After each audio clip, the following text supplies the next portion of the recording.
1947, naissance du terme soucoupe volante. 1991, 44 ans se sont écoulés pendant lesquels j'ai étudié le phénomène OVNI. Je suis donc un ufologue. J'ai baptisé mon premier ouvrage documentaire Les soucoupes volantes viennent de notre monde et Blackout sur les soucoupes volantes, qui était le second, totalement épuisé. Ils vont paraître en janvier 92 aux éditions Vaugirard, Presse de la Cité.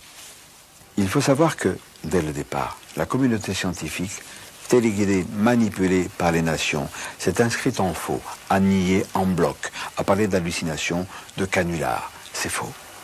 Ce fut un mensonge. Nous allons le développer au cours de la cassette.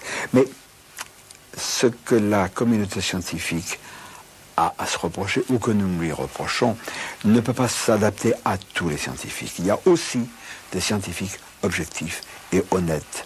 Et par exemple, le professeur Michel Bounias, qui a créé le laboratoire de biochimie de l'université de l'INRA à Avignon. Il a enquêté sur une chose extraordinaire qui s'est produite à Trans en Provence. Bien sûr, il ne dit pas « c'était les Martiens, c'était les Vénusiens, c'était les Ibis ». Il a l'honnêteté intellectuelle de dire ce qu'il a constaté, et ce qu'il a constaté, ça ne vient pas de chez nous. Bien, et alors il vous est arrivé dans la vie une aventure assez extraordinaire qui a sollicité votre sagacité, et vous avez fait une recherche pour le compte du GEPAN, le groupement d'études des phénomènes aérospatiaux non identifiés, sur lequel je ne porterai pas maintenant de jugement, ça viendra plus tard. Un contrat a été passé entre vous et cet organisme.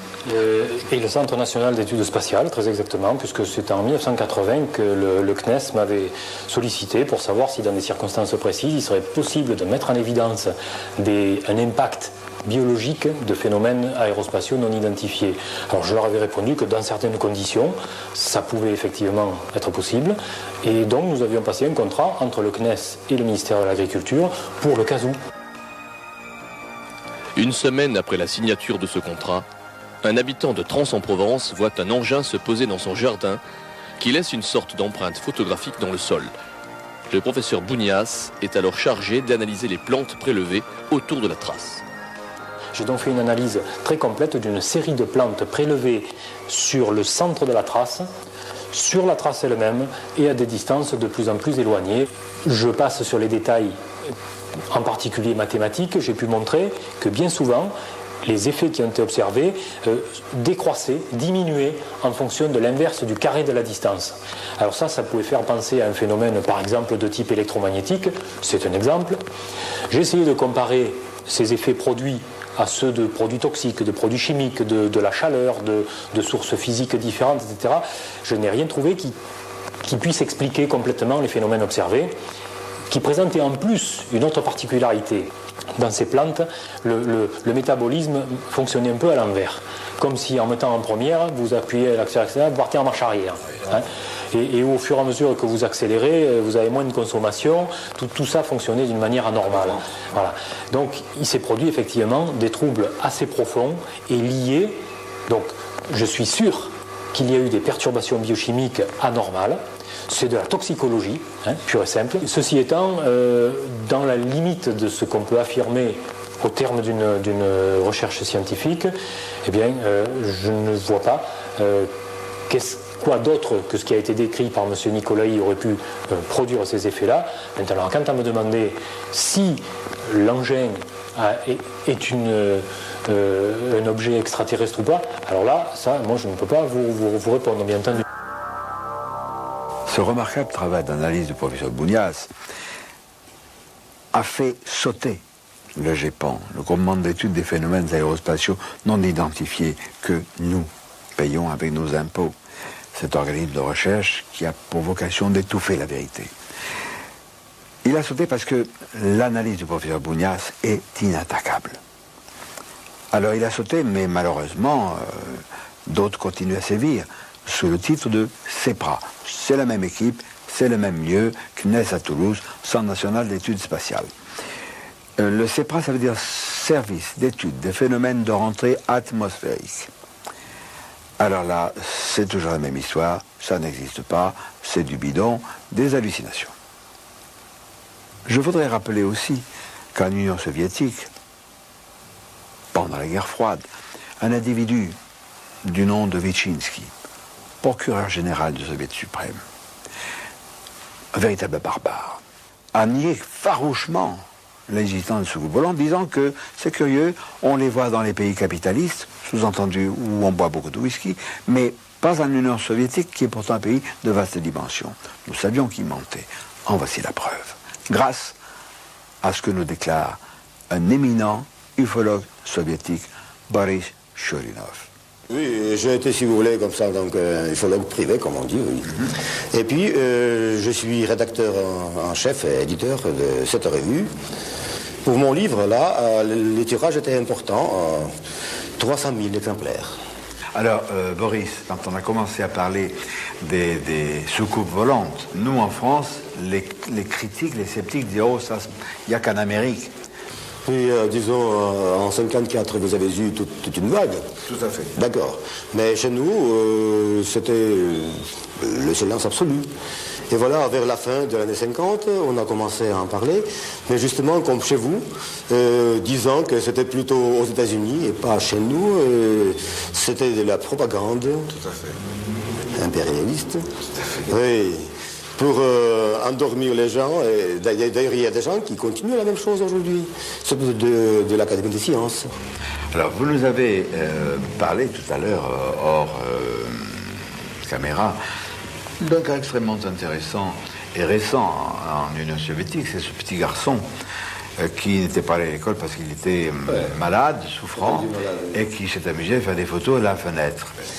Eh bien, alors, c'était près de Moscou, à une cinquantaine de kilomètres. C'était au mois de mars de l'année passée. Et voilà ce garçon, qui est là, même, je peux vous montrer, ce petit garçon souriant. Il est resté à la maison pour ne pas aller à l'école, en disant qu'il était malade. Et voilà, il prenait des photos de son chat. De son chat. Il en a fait 2. Comme ça, comme vous voyez ici, il y a la fenêtre, il est devant la fenêtre, à 1 mètre, disons, de la fenêtre, à 1,50 m peut-être. Et tout d'un coup, il voit l'apparition d'un objet juste en face de sa maison. Il faut dire qu'il habite au rez-de-chaussée, et en face, il y a une maison à 4 étages. Enfin, les distances sont connues, c'est 80 mètres entre sa maison et l'autre. Alors lui, il comprend que c'est un ovni, il fait la première photo. Mais tout de suite, il s'approche de la fenêtre, il en a fait une autre, et il prend la décision de continuer jusqu'à la fin du film. Et vraiment, on peut parler de la gage. Ici, il y a quelque chose qui ressemble à 2 pattes, ou à 2 dispositifs, disons, qui s'ouvrent pour que ce petit objet puisse sortir. Mais ici, attention, ici, plus de pattes. C'est ça. Ils sont nettement séparés. Nettement séparés. Bon, nettement séparés. Et voilà, on arrive à la 8e séquence. Là, ils se sont bien écartés. Bien écartés. Donc pas de pattes, et vous voyez cet écartement. Et puis, ce qui est très important, le film n'est pas découpé. Alors, ça se présente en entier. Continuité. Continuité absolue, et chaque cadre est numéroté, et comme ça, on ne pourra pas parler des trucs, des trucages. Enfin, moi, je vais essayer de faire un document sérieux. Des dizaines de milliers, peut-être des centaines de milliers de photographies de soucoupes volantes ou d'ovnis existent de par le monde. Nous savons aussi que ces engins se posent. D'autres s'écrasent. On a fait des études, des recherches dans ce domaine.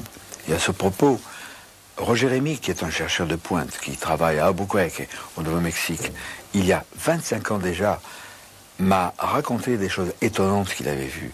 Il est le représentant de l'IMSA, l'Institut mondial des sciences avancées aux États-Unis, et il a eu entre les mains des éléments irréfutables, extrêmement troublants.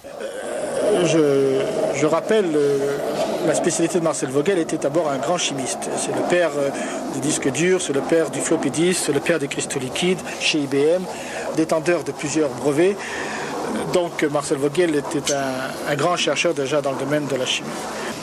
Marcel et moi, nous avons eu entre les mains un échantillon, je vais dire un sample, un échantillon de métal qui techniquement n'a pas pu être fait sur Terre. Je m'explique, ce métal, cet échantillon de métal, toutes les molécules étaient faites de façon synthétique, été créé, a été rapproché de façon synthétique, ce qui est de loin la technique du frittage, de loin la technique de la céramique, et de loin la technique de fusion du métal.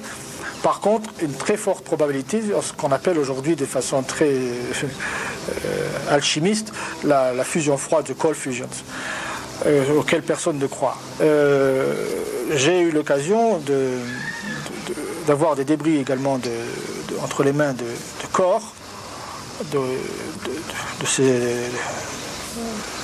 ces passagers, pour des mêmes raisons d'analyse. Donc il ne fait pas de doute qu'il y a bien eu des êtres vivants qui ont craché sur Terre, qui ont été récupérés par des autorités américaines. Et les malheureux ufologues qui ont été mêlés à ces histoires-là de près ou de loin ont été souvent l'objet d'accidents ou de crises cardiaques, et parfois même de chantage au silence.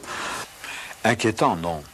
Terriblement inquiétant, puisque derrière tout cela se cache une horrible vérité. Un Américain du nom de John Lee, ex-agent de la CIA, a fait des révélations fracassantes vers la fin de l'année 1988.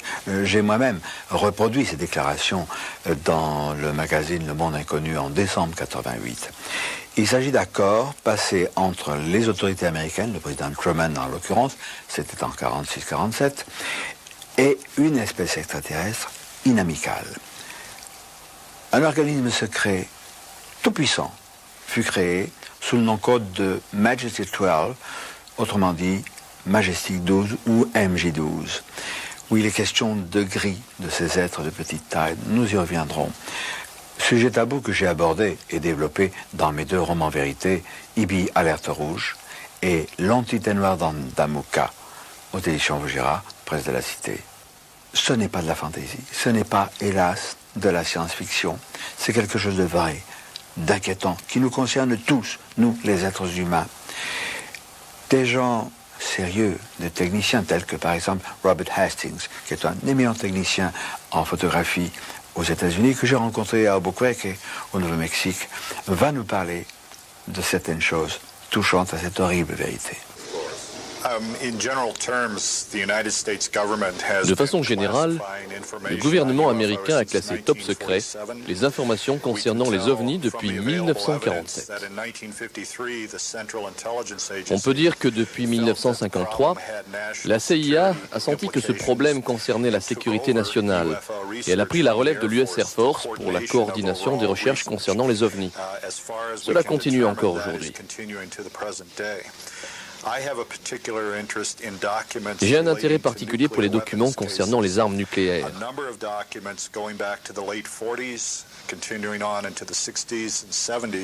Un grand nombre de documents datant des années 40 ou des années 60 et 70 font état d'ovnis manœuvrant autour d'installations nucléaires telles que des silos, des centres de développement d'armes nucléaires comme Los Alamos, ou autour de dépôts d'armes nucléaires, dans les bases du Strategic Air Command.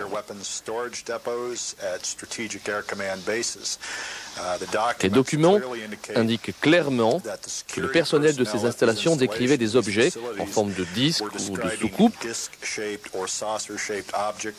qui ne faisaient aucun bruit et qui parfois tournaient autour du silo à une altitude d'à peine 60 mètres.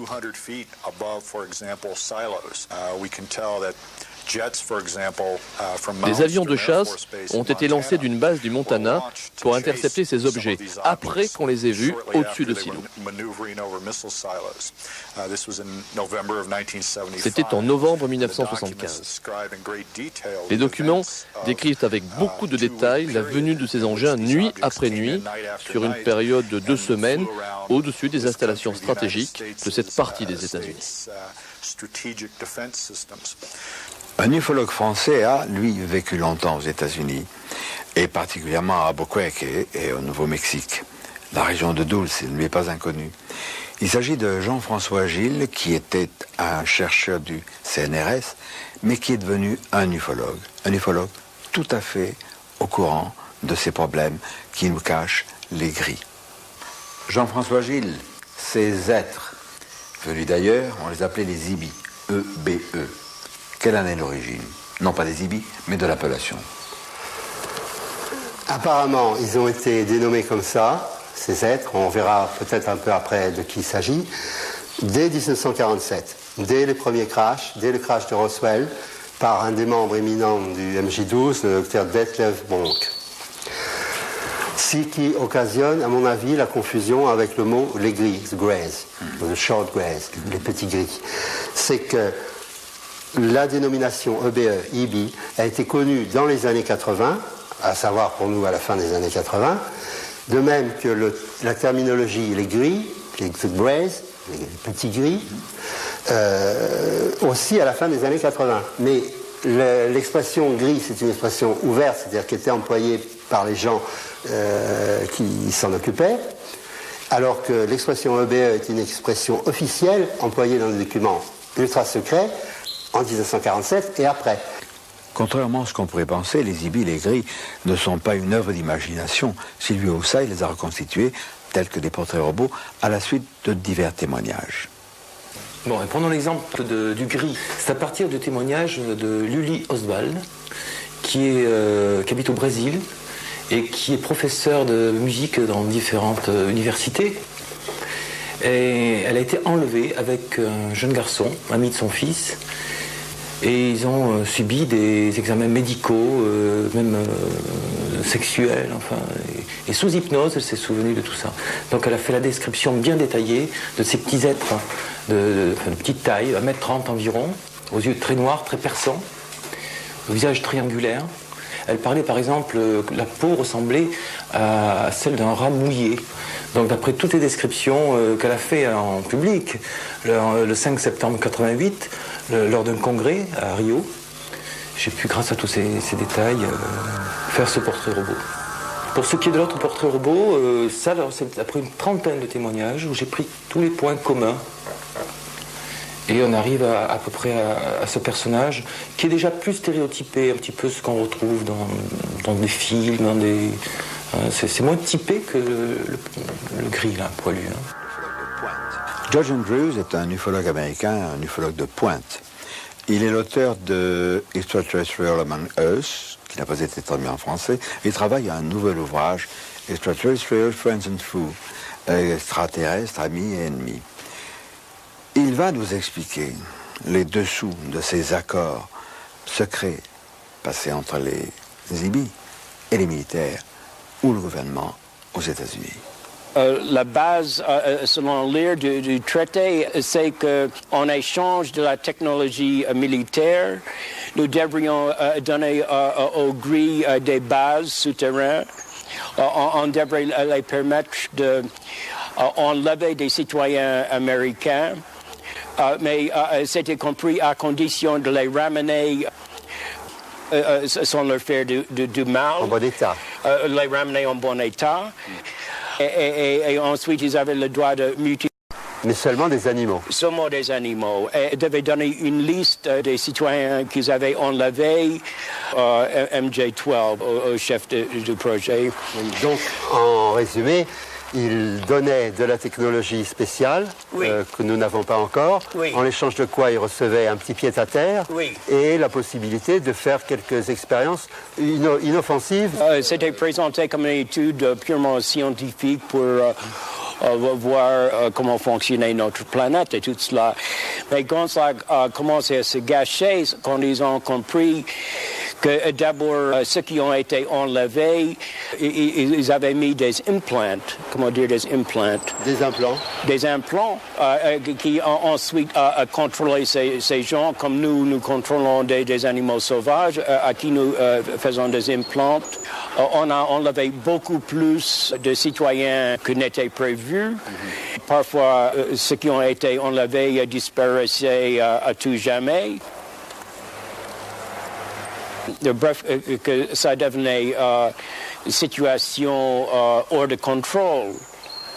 Et c'est à ce moment que, d'après John Lear, il y a eu une dispute au sein de MJ12. Et il y avait ceux qui voulaient continuer à supprimer les informations, des autres qui voulaient tout dire au public pour les avertir de la catastrophe. Les gris souffriraient d'une grave carence génétique. Carence qu'ils compenseraient grâce à des enzymes prélevées sur des muqueuses de mammifères vivants. C'est l'explication des nombreuses mutilations animales constatées dans certaines parties du monde, et notamment aux États-Unis. Les humains, eux aussi, sont visés dans le cadre de ces expériences génétiques. Il y a 2 cas. Là, bon, moi, j'ai pas les noms dans la tête pour l'instant, mais on les trouve dans des tas de publications maintenant. De femmes qui se rappellent avoir été enlevées. L'une, dans un cas, c'était parce qu'elle avait assisté avec sa fille à la mutilation d'un veau. Alors voilà pourquoi on peut faire la connexion, le rapprochement aux histoires de mutilation de bétail. Donc cette femme a été enlevée avec sa fille, et évidemment elle avait très peur de subir le même sort que le veau, qui a été mutilé, une mutilation classique, les yeux, la langue, les parties sexuelles, pendant qu'il était vivant, bien sûr. Et à cette femme, on lui dit non, calme-toi, ça ira très bien. C'est juste un avertissement, quoi, en fait. Bon, et puis il y a un autre cas, et il semble qu'une partie, bon, il y a une phase en ovni, et après, ça se passe dans un endroit souterrain. Alors pourquoi on dit que c'est souterrain, finalement, je suis bien en train de le dire. Hein, il y a toute l'enquête qui est à refaire. Mais bon, là, effectivement, tout d'un coup, je ne vois pas si ça peut être dans un lieu très grand. Il semble que ce sont les personnes qui ont eu un sentiment intime qu'elles étaient sous terre, qu'on leur a dit. Bon, voilà. Hein. Et puis il faudrait dire à nos amis européens qui, eux, ne sont pas au courant, parce qu'on n'a rien révélé. Il n'y a que nous, les ufologues avancés, qui avons répandu cette information. Il faut dire que les enlèvements de personnes sont nombreux aux États-Unis, en particulier les femmes. Il y a eu des régressions sous hypnose, et l'on a appris que ces femmes, on les avait enlevées pour des raisons particulières. On peut en parler. De particulières, tu veux dire que si on fixe la terminologie rencontre de 3e type quand on voit des entités, rencontre de 4e type quand il y a un enlèvement, rencontre de 5e type quand il y a des manipulations sur le corps de la victime, parce qu'on peut parler de victime, il s'agit dans la plupart des cas de gens qui ont été enlevés sans leur consentement. Ce sont des crimes punis par la loi aussi bien aux États-Unis qu'en France, que partout dans le monde. Quand il s'agit de femmes, il y a des cas où ces femmes sont apparemment fécondées, se retrouvent enceintes. Il y a des cas, justement, où, au bout de quelques mois, disons 3-4 mois de cet ordre, elles ne sont plus enceintes, alors qu'il n'y a eu ni fausse couche, ni avortement thérapeutique. Et il semble qu'elles aient été renlevées, parce qu'on a des cas d'ébullition, je simplifie au maximum. C'est pas une seule source, ni un seul cas, c'est des tas de cas, enfin des dizaines de cas, et un certain nombre de sources indépendantes, complètement indépendantes à mon avis. Je pourrais expliquer pourquoi. Et donc ces femmes sont enlevées une première fois, fécondées, enlevées une seconde fois, le fœtus est prélevé, l'embryon est prélevé, et il y a même des cas où elles sont réenlevées une 3e fois, quelques années après, il y a présentation d'enfants. Il s'agit d'un enfant hybride. Il y a une source publiée qui est celle de, non pas de Whitley Strieber, mais de Bud Hopkins, dans le bouquin qui s'appelle Invaders, les envahisseurs. Je ne sais pas s'il est traduit encore en français. Non, et ça, c'est une source publique. On peut l'acheter dans des monoprix en Amérique. Comme le confirment diverses sources, les gris ont installé d'immenses bases aux États-Unis. Selon John Lear, une des bases les plus importantes est située dans l'État du Nouveau-Mexique, près de la petite ville de Dulce.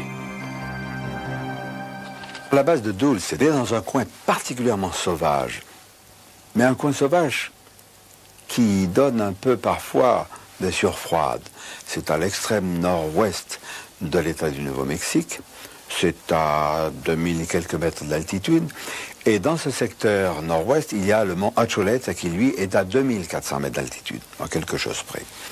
Alors, ce qui est curieux, c'est que cette base, dont on pense qu'elle est une base leader, elle abriterait non pas 5000 IBI, comme je l'ai indiqué dans IBI Alerte Rouge, mais environ 18 000, ce qui présuppose une base très importante. Ce coin sauvage est sur la réserve indienne Jicarilla. Ce sont des Apaches.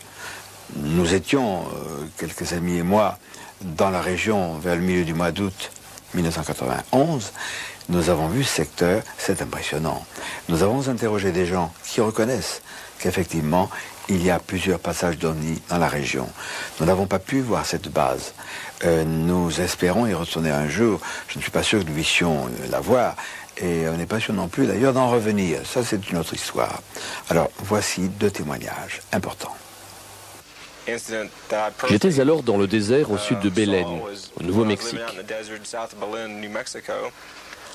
Il y a une route qui va à Montener et j'étais à 8 km au nord de cette route.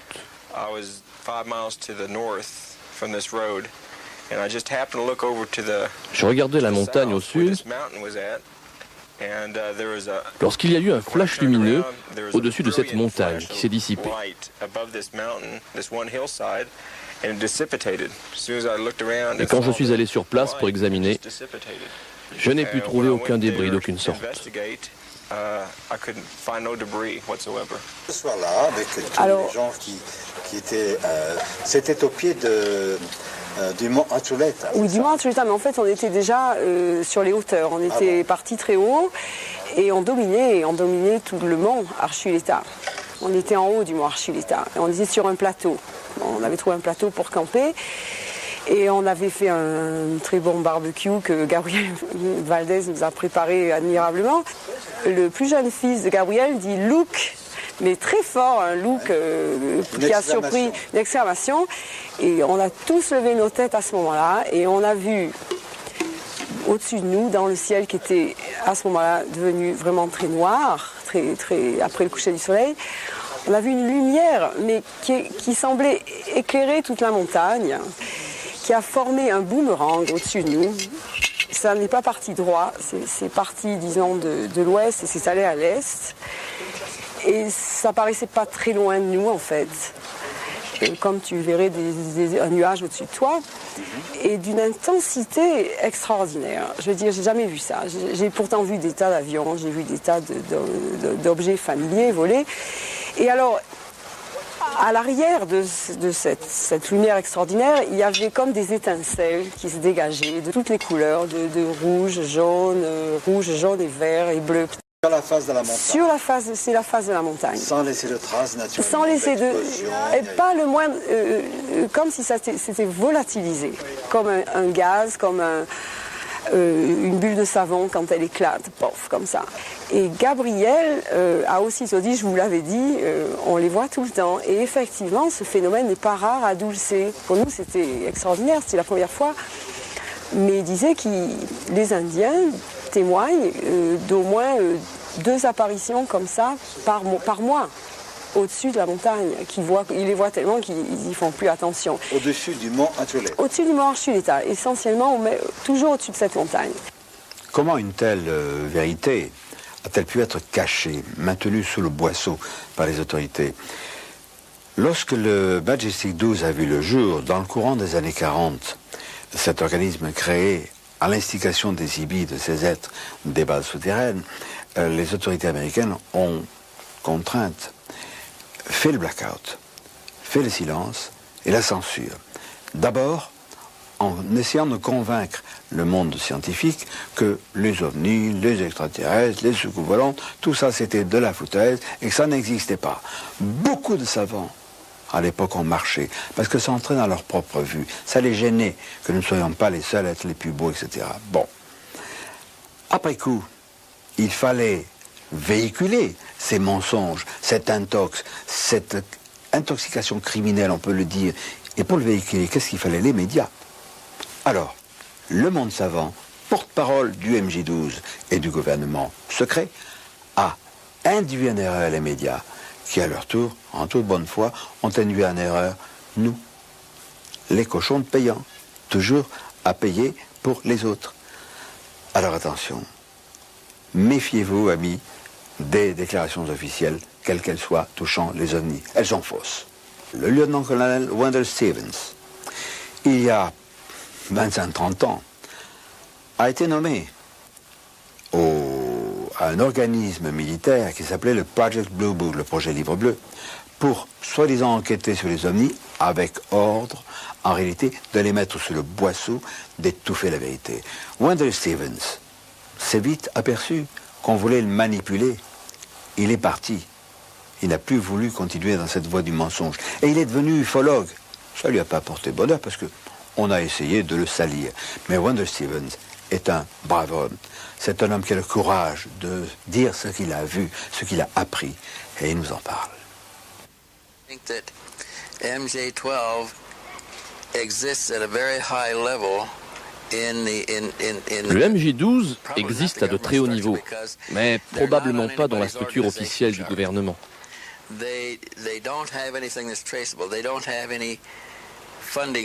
Il n'y a aucune trace et aucune ligne budgétaire n'est prévue. Il obtient ses fonds de différentes façons.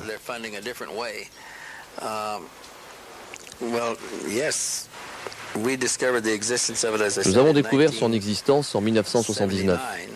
C'était une société très secrète, composée de 6 militaires et 6 scientifiques.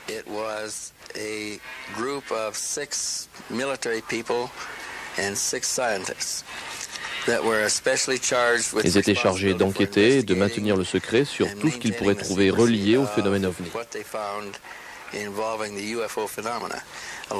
Nous avions créé des équipes de récupération dans différentes parties du pays, ceci afin d'anticiper les problèmes à venir.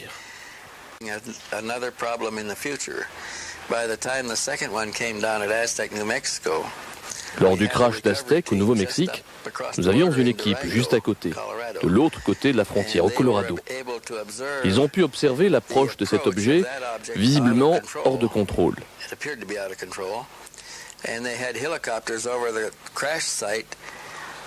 Il y a eu des hélicoptères sur le lieu du crash moins d'une heure après l'écrasement. Les hélicoptères tournaient autour du site.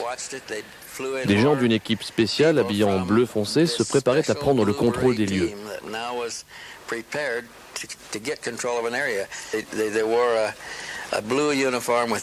Ils avaient un uniforme bleu sans marque que je connaisse, ainsi qu'un béret bleu. Ils ont pris en charge le secteur et ont fait partir toutes les autres autorités policières.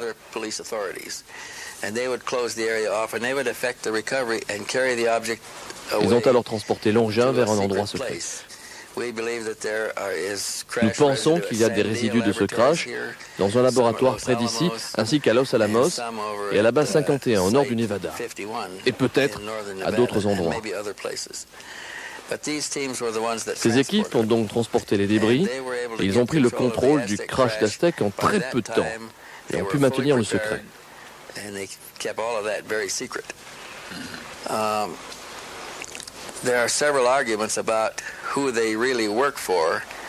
Il y a plusieurs arguments en ce qui concerne les personnes pour qui ils travaillent. Mais les membres clés du gouvernement sont également souvent membres du MJ12. Plusieurs officiers étaient membres du MJ12 et peut-être encore maintenant.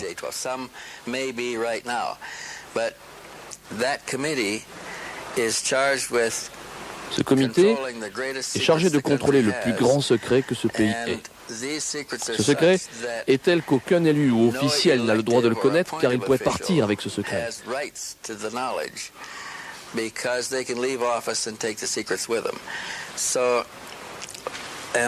Donc, un officier ou un officiel du gouvernement doit avoir un besoin très spécifique pour avoir accès à ces informations.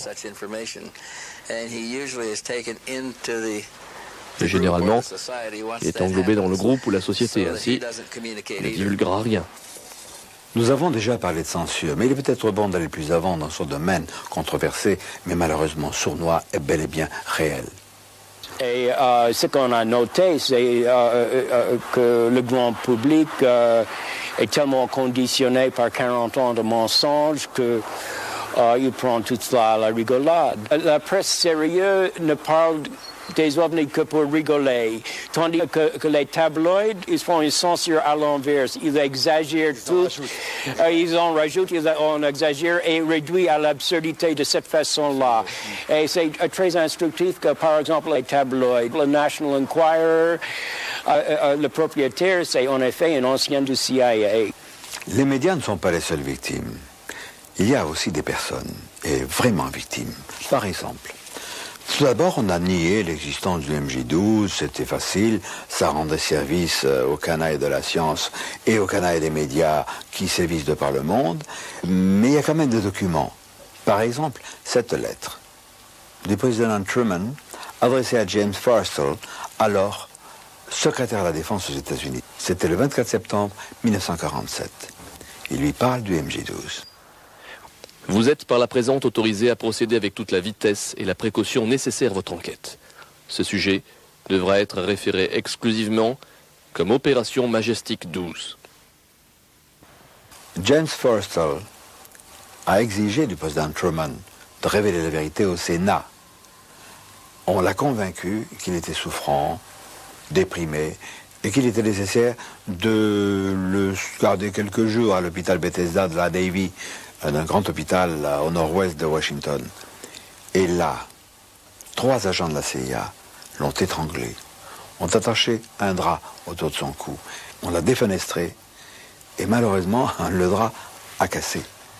Et ça fait mauvais effet, ça fait désordre, c'est ainsi qu'on a appris qu'il s'agissait d'un assassinat.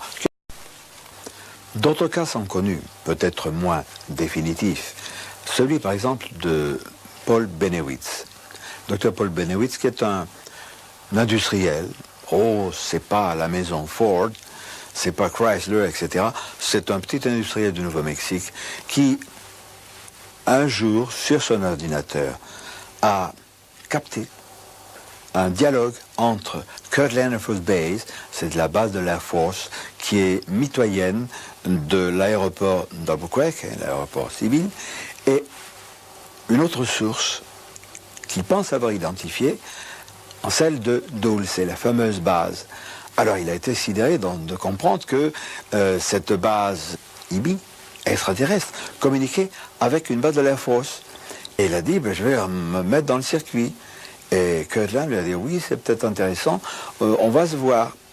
Et là a commencé une abominable intoxication qui a diminué Bennewitz. Bien, on a la confession de Bill Moore au congrès du MUFON en 1989 à Las Vegas, où Bill Moore s'est accusé, a fait des aveux en public devant 400-500 personnes.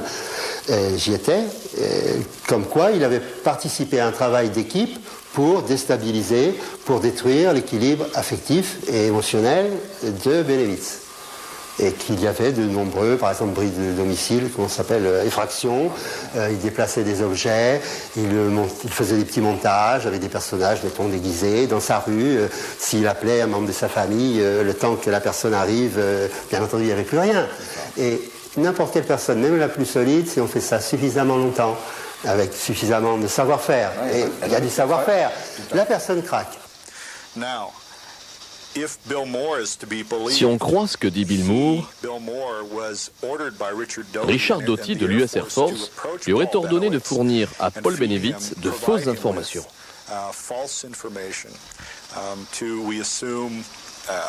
Cela afin de le mettre à mal. Il affirmait qu'il y avait des atterrissages d'OVNI au Nouveau-Mexique et ainsi de suite.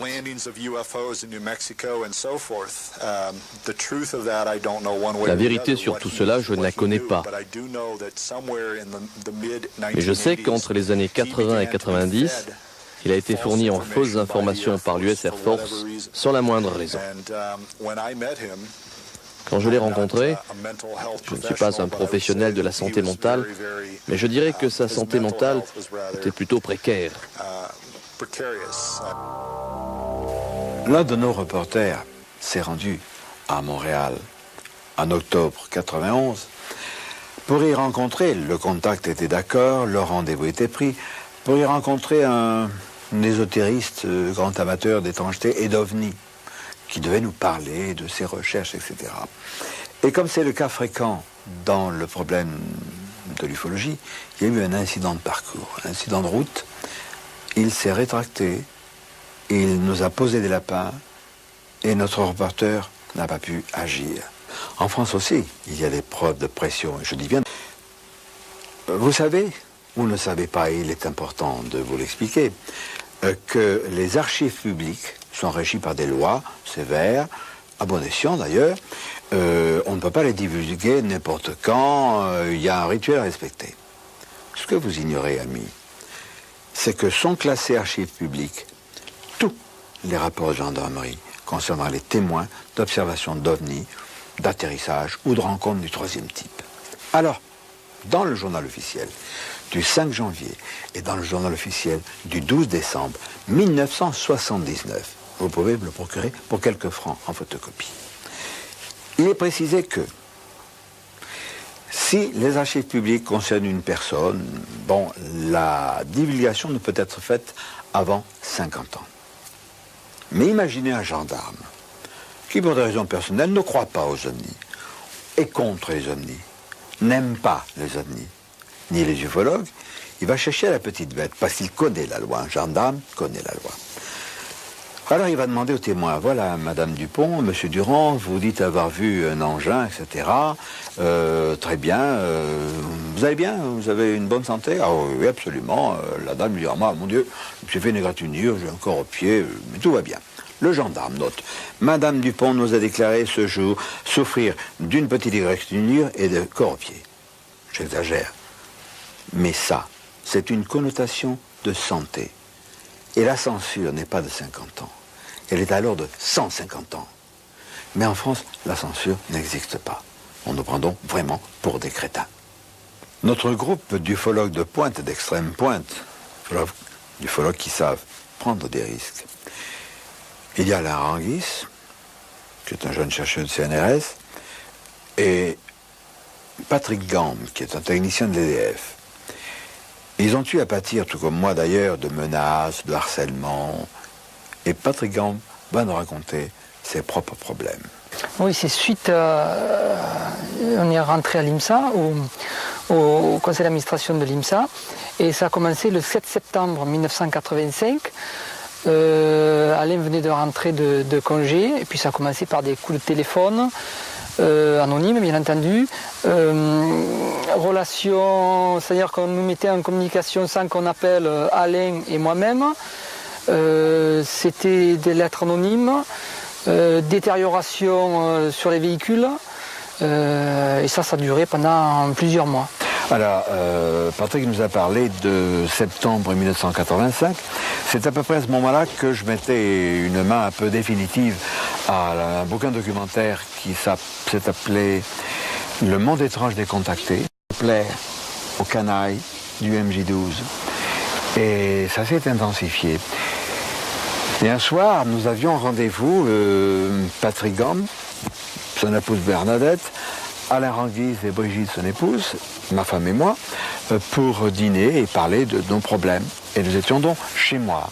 Nous nous installons et là, c'est devenu l'enfer. Jusqu'à 1h du matin, l'heure à laquelle nous nous sommes séparés, les agressions téléphoniques n'ont pas cessé. Absolument. N'ont pas cessé.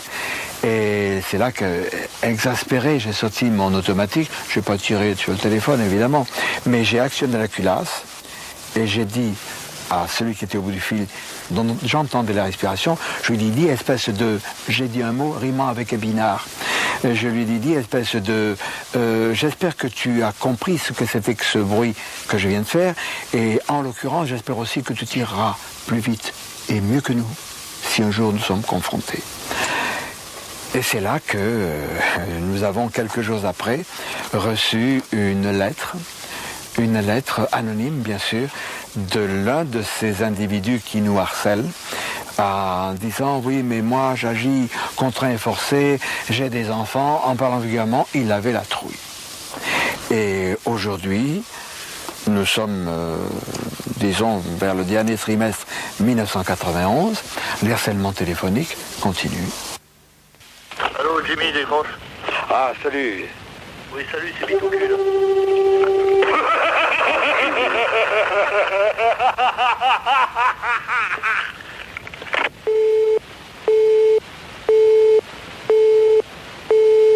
Ce qui m'ennuie, c'est qu'un jour, j'ai reçu un sachet de poudre blanche dans cette enveloppe, postée à Marseille le 15 novembre 89, à la Poste République à Marseille.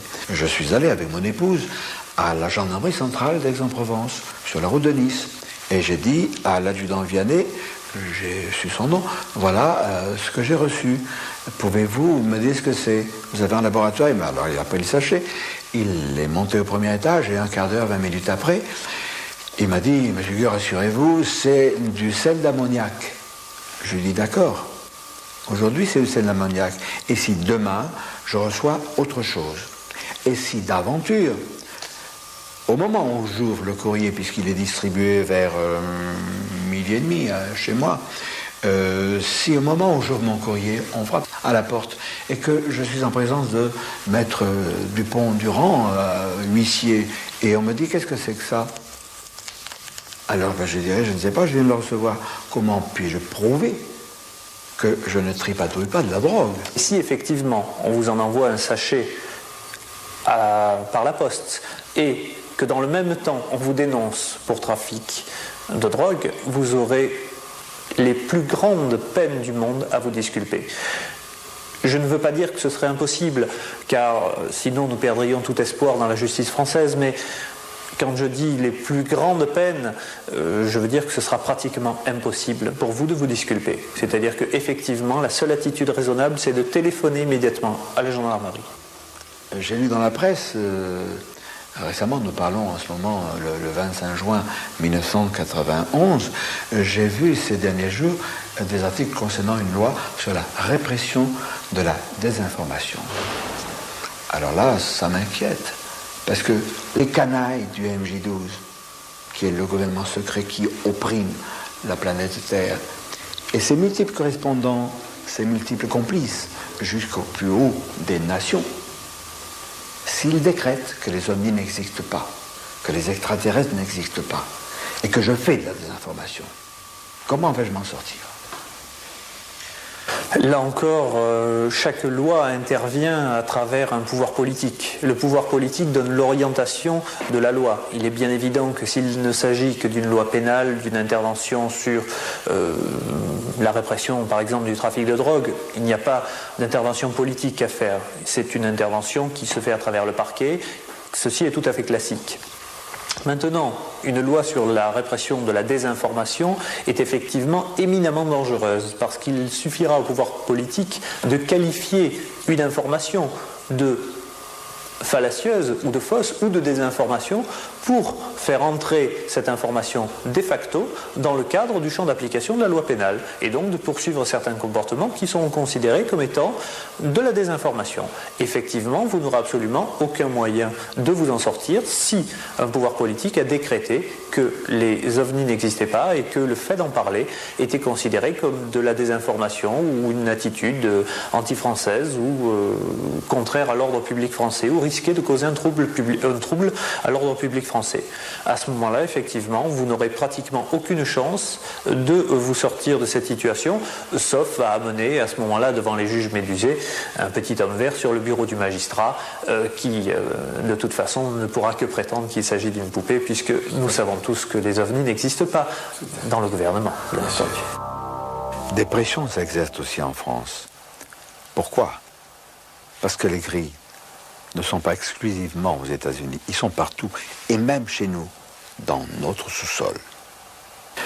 René Varino, tu diriges depuis de nombreuses années le CEOF, le Centre d'études OVNI France, oui, il faut bien le préciser, qui publie le bulletin Contact OVNI.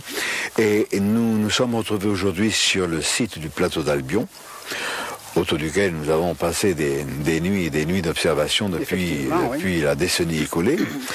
Et là, un jour, un vieux monsieur a vu quelque chose. Comment les choses se sont passées? Oui, ben, effectivement, ce vieux monsieur dont tu parles là est une personne, un retraité qui vit ici, à Saint-Christian, qui vivait ici à l'époque puisqu'il est mort.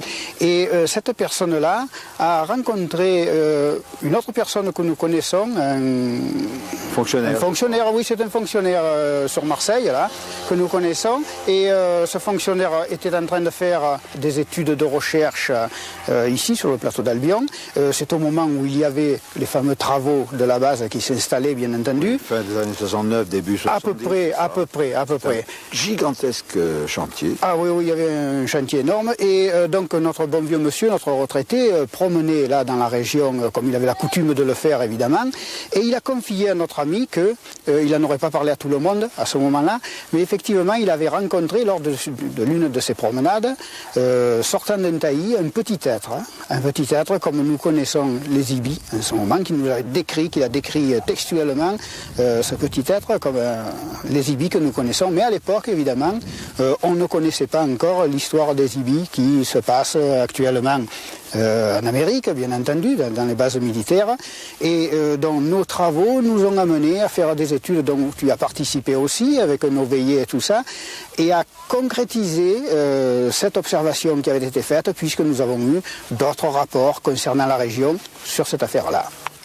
Alors parlons un peu plus en détail de ce plateau d'Albion qui est le site du 1er régiment de missiles à ogive nucléaire. Il faut savoir que sur le plateau, l'on a recensé 350 avennes, cavernes et gouffres, certains d'une importance impressionnante. Il faut savoir aussi que des études ont été faites systématiquement, et il y a un magnifique ouvrage, Les cavernes d'Albion, faisant un tas de recherches hydrologiques et spéléologiques, par le groupe de l'AREPA, qui est un groupe de professionnels de la spéléologie, sous la houlette, sous la coordination de Gérard Gobert. Faisons un retour en arrière, et nous allons savoir qu'un groupe de spéléo-amateurs, c'était des jeunes, il y a un certain nombre d'années, qui n'ont rien à voir avec le groupe de l'AREPA, mais vraiment rien à voir. Un jour, descendent dans l'un de ces gouffres, et après avoir emprunté plusieurs puits, plusieurs trajets horizontaux, descendent à une assez grande profondeur. Et là, l'un d'eux, le meneur du groupe, une salle étrange. Oh, c'est pas une caverne, c'est un énorme parallélogramme, avec un parquet laiteux. Et au sortir du puits qui donne accès dans cette salle, le spéléo en question tombe à l'arrêt parce qu'il y a 5 ou 6 sièges de forme bizarre. C'est tellement impressionnant qu'il remonte, dit à ses amis, nous reviendrons filmer, j'ai découvert quelque chose, je vais vous expliquer.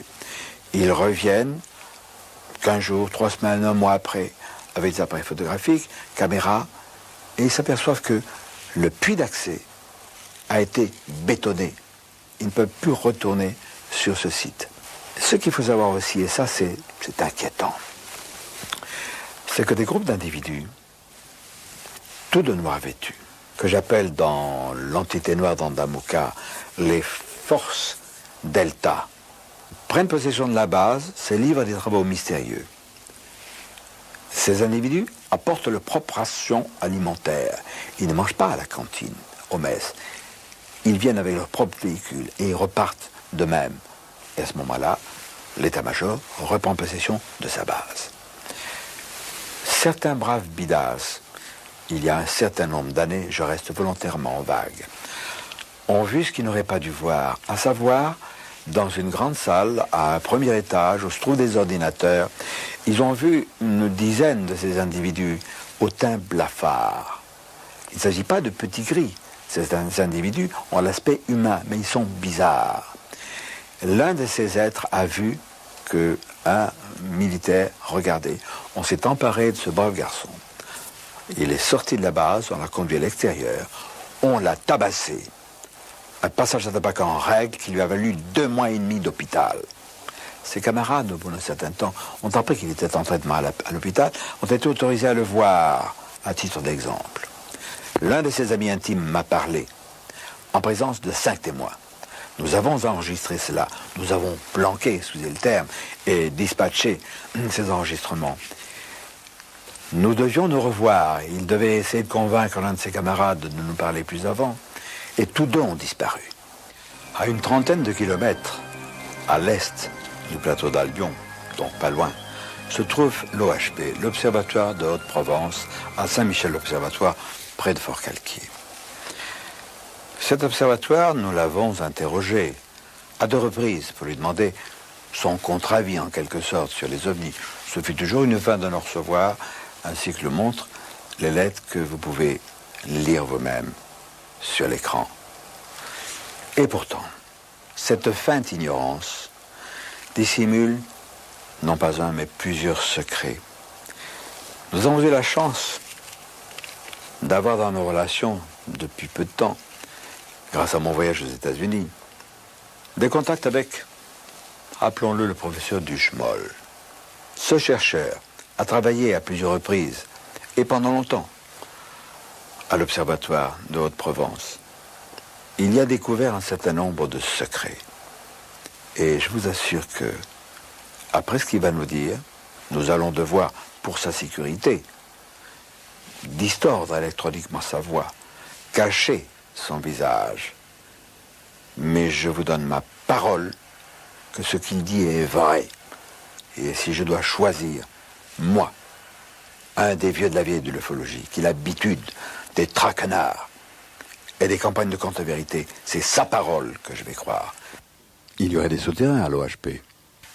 Il est exact qu'au moins 3 tunnels sont disposés sur le site.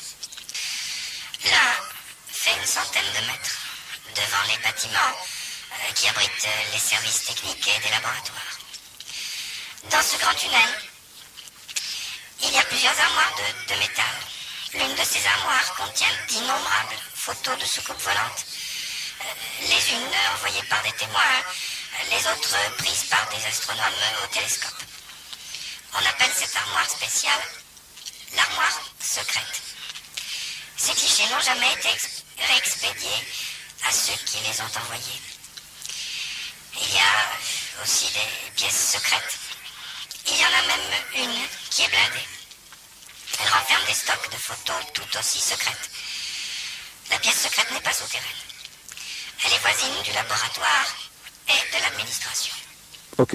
En quelles occasions avez-vous appris tout cela? No comment.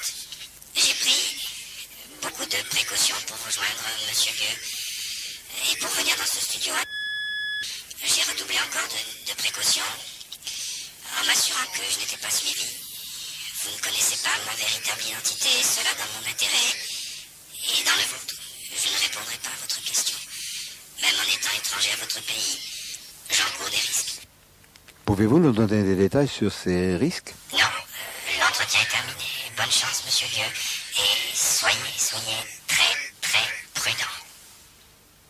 À propos de secrets, je crois qu'il faut rendre hommage à une agence de presse en particulier, l'ATP, l'agence transcontinentale de presse, qui scrupuleusement répercute les informations concernant les ovnis. Elle n'est pas responsable, évidemment, de l'autocensure pratiquée par certains journaux. D'autres journaux sérieux, le VSD par exemple, n'hésitent pas à publier des articles sans se moquer. C'est tellement facile de rire de façon imbécile des ovnis. Nous avons également Les Hommes Volants. Il s'agit d'une revue parachutiste, une revue très connue depuis 1949, qui n'hésite pas à présenter des articles de fond. Il y a naturellement des revues spécialisées, Contact OVNI par exemple, ou encore Phoenix, ou bientôt Chetty, enfin l'IMSA, l'EM qui va changer de look, et UFO Bulletin de Billy Baroni. Tout ça est extrêmement intéressant et je pense que ça mérite d'être indiqué dans cette période d'intox, de campagne de contre-vérité, de debunking, diraient nos amis américains. Ça n'exclut pas, bien entendu, les dangers. Il existe un certain nombre de contactés, de gens qui ont eu des contacts avec les occupants de ces engins, mais il y a des choses plus subtiles, plus mystérieuses. Des gens qui ont reçu des implants, comme cette jeune femme, Claudia Roux, qui est artiste peintre, comme son époux, Roger Roux, et qui a vécu dans son enfance une aventure curieuse. Vous êtes parti en colonie de vacances en Haute-Savoie. En Haute-Savoie. Oui. Alors vous aviez quel âge? J'avais 12-13 ans. Bon, bien sûr, comme tout enfant en colonie, on était habillé en short, en basket. Et on arrive près du camp, parce qu'à ce moment-là, on faisait un camp. Et mon lacet de tennis était défait. Alors je me suis accroupie et en me baissant, étant bien évidemment mon genou s'est plié, et c'est à ce moment-là que j'ai vu quelque chose sortir de mon genou. Vous n'étiez pas seul. J'étais avec ma petite camarade. Bon, ça ne m'a pas semblé inquiétant sur le moment, mais lorsque j'ai vu que ça sortait régulièrement, alors c'était ici, juste là. Bon, j'ai toujours eu l'impression que c'était un peu comme un périscope, parce que ça sortait régulièrement, sans interruption. Quel était l'aspect marron, un peu comme du bois. Marron et strié de marron plus clair. C'était pointu en haut, pointu en bas, grand de ça à peu près, et poli, comme un galet poli par l'océan, et un peu visqueux, comme huilé. Bon, et lorsque cette chose est sortie et que la monitrice l'a jetée, bon, ça faisait un petit trou. Et juste après, dans la journée, ça n'a pas saigné, ça s'est fermé et plus rien. Plus de traces. Bon. Il n'y a plus eu de traces pendant des années. De longues années même. Et un jour, je me suis aperçue, je ne l'ai pas vu grandir. Disons, je m'en suis aperçue d'un seul coup, ça y était pas, et le lendemain, ça y était, parce que je ne l'ai pas vu venir. Et j'ai eu donc cette chose que l'on appelle maintenant, je le sais, un kyste de rejet, c'est-à-dire que le corps qui a eu quelque chose forme un kyste parce qu'il y a eu un corps étranger. Et quelques années plus tard, ce kyste, disons 2 fois dans la semaine, après ça cessait pendant des mois, me faisait une douleur, mais très très violente, et j'ai dit un peu comme une douleur qui serait venue de l'extérieur, passant par le centre de mon corps et passant tout droit. Et un jour ça s'est arrêté, je n'ai plus rien senti, je n'ai plus rien vu, et j'ai ça, il n'y a plus de manifestation, il n'y a plus rien.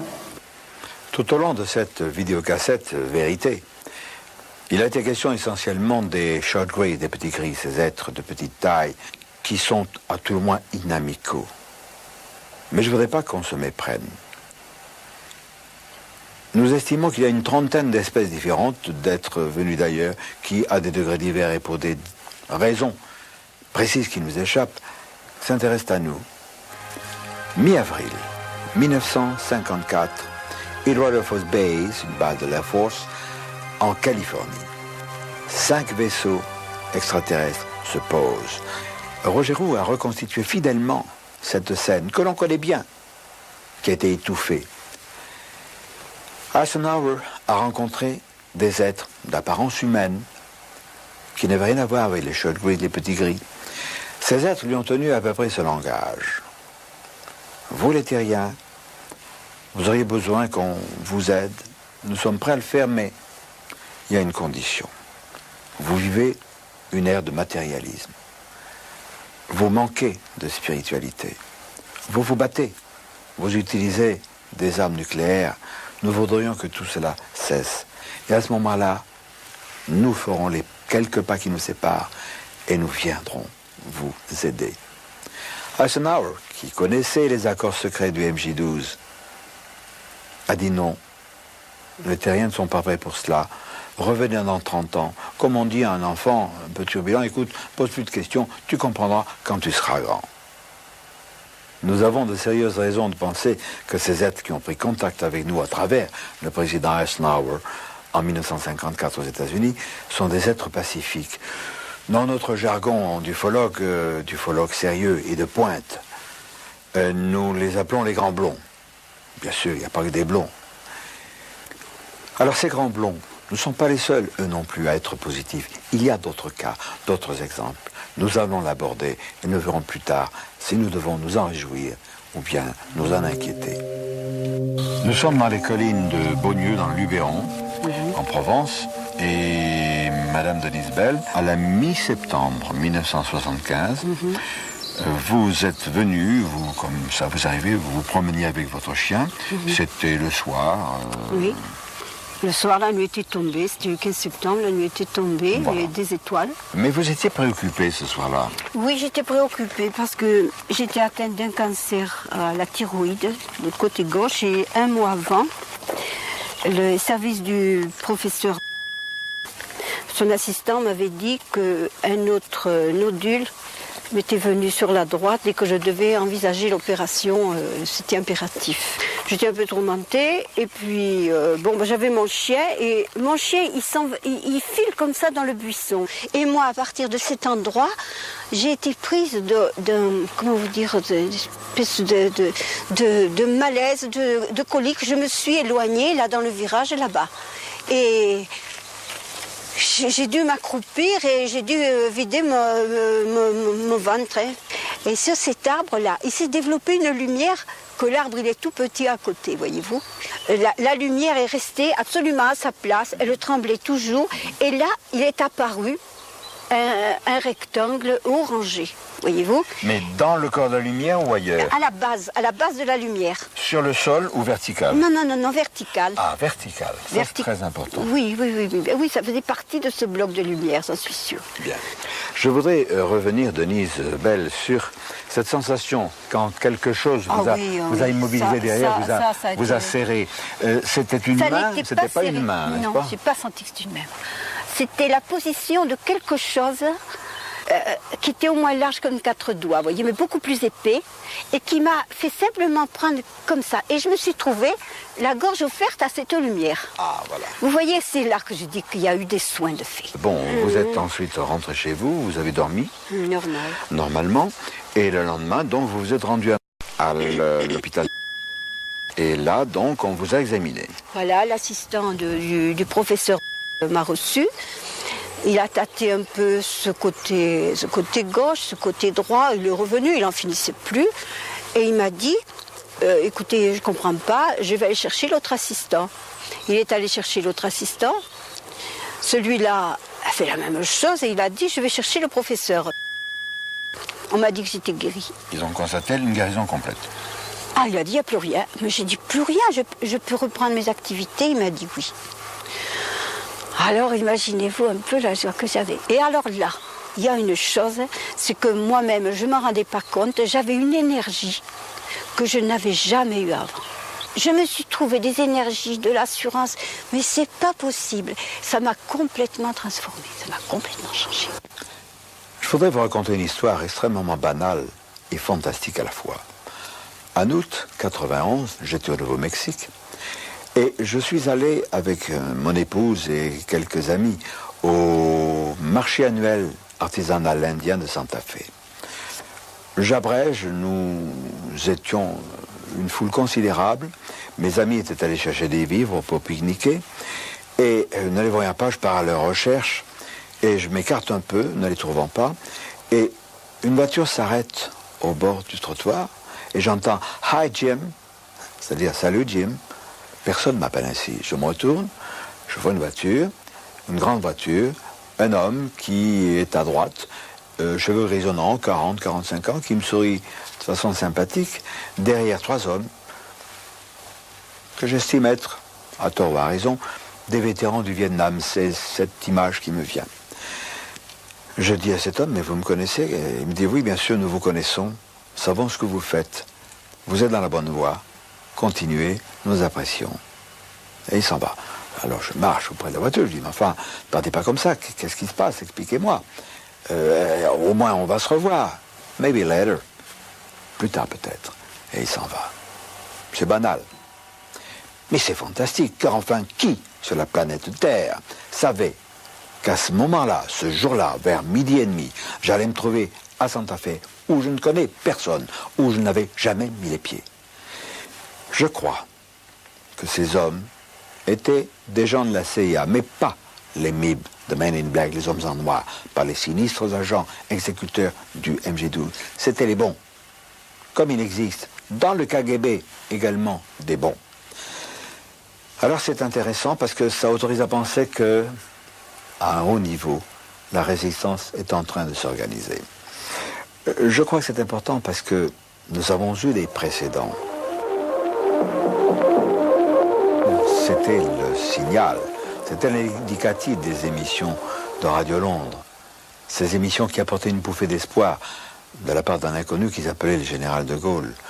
Bien sûr, je ne suis pas le général de Gaulle numéro 2. Je ne vous dis pas, armez-vous, planquez les armes, on va s'entraîner, on va les foutre dehors, les grilles. Non, pas du tout. C'est un simple rappel, car la résistance est en train de naître. Je crois que c'est une bonne chose. Rappelons-nous aussi ce qui s'est passé à Edward Air Force Base en avril 1954, quand Eisenhower a rencontré les Grands Blonds. Il leur a dit, revenez dans 30 ans, faire la paix, ne plus nous battre, nous désarmer, tout ça, on verra plus tard. Que se passe-t-il depuis 2 ans?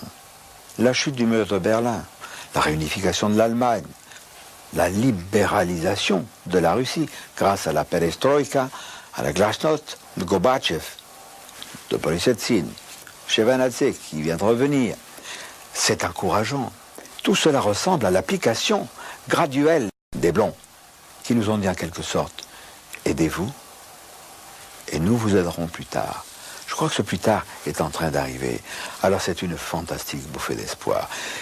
Et malgré l'inquiétude des gris qui sont sous nos pieds, je crois qu'il faut espérer.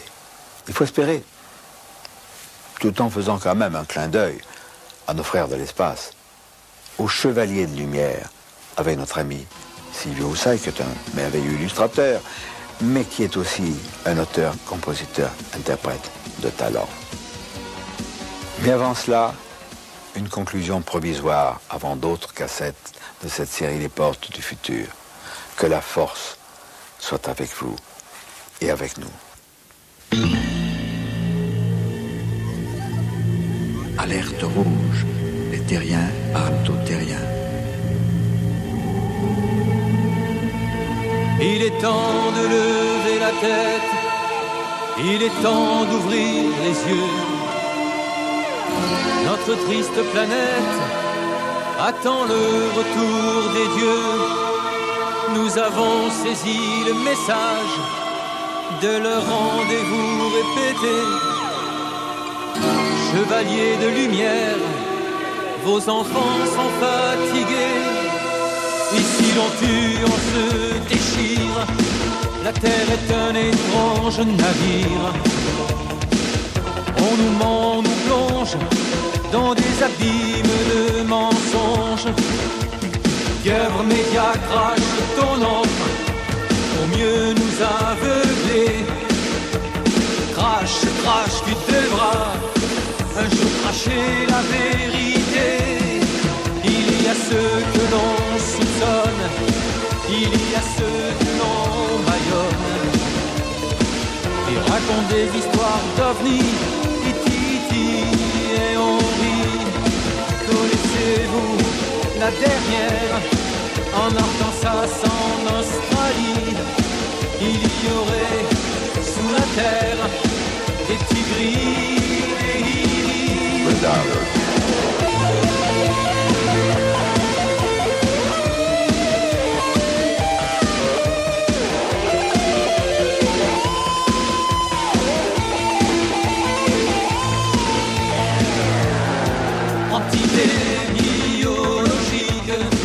Extraterrestre, c'est comique. Ça fait passer un moment entre le foot et le Liban. Merci à vous, chefs militaires, Majestic 12 et CIA. D'est en ouest, on vend la terre à des rats. Ils sont là, les yeux froids, visiteurs, prédateurs. On dit qu'ils tuent, qu'ils nous mutilent, qu'en génétique ils sont habiles, que nos frères de l'espace viennent briser la menace, que le voile se déchire, donnant raison à John Lee. Il est temps de lever la tête, il est temps d'ouvrir les yeux. Notre triste planète attend le retour des dieux. Dans le ciel des cathédrales et de grands chariots de feu, au-dessus des capitales, vous n'en croirez pas vos yeux. Il est temps de lever la tête, il est temps d'ouvrir les yeux. Notre triste planète attend le retour des dieux. Il est temps de le